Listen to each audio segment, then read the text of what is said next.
Impact of trying to assimilate us. And part of that process was the residential school system, which took our children away from their homes, away from their families, away from nurturing care, away from the educational process that would teach them how to live off the land. So that is lost. And we've been moved into a system today where our health care is dependent upon the provision through non-native processes, which each have their value. I'm not speaking one against the other necessarily. I'm just trying to point out that we have lost our way of dealing with things, and now we're dependent on healthcare provision through a government process.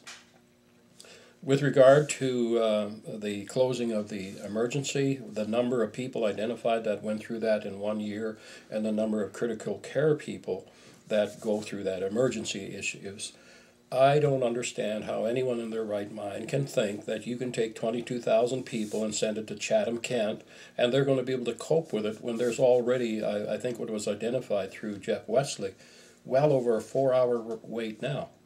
As well, the ambulance service coming from Wallaceburg here to find our people or to locate them, transport them the additional distance to Chatham. I'm told there's a golden hour, I believe they refer to it, in an emergency situation that you have to get people into care and into addressing their need.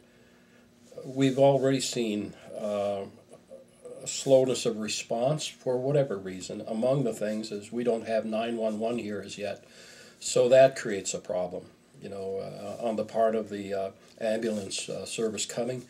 How do they find a house when there's no real way of identifying the specific address? We're addressing that, and hopefully this year we'll have that rectified. So getting people into that care in Wallaceburg was important to us. Now that they're talking about shutting it down, we see a direct impact on our people. The other thing I endeavored to point out is that because our health care is now being provided through, the governments under our Constitution, under the Constitution of Canada, the Aboriginal and treaty rights of First Nations are affirmed and recognized. And to me, what is in Section 35 is everything that was there before European contact, because those are our, as they refer to it, our Aboriginal rights. Those were our national rights before contact, because we are nations. The treaty rights are those that are entered into in the treaties we signed with the government, and a lot of that's ignored. And in recent court decisions, the whole issue of anything that impacts on our rights, we have to be consulted and accommodated. And one part I didn't address Monday night, which I thought of on my way to Toronto, was that we also have to give our consent. And so with this process, we have not been consulted.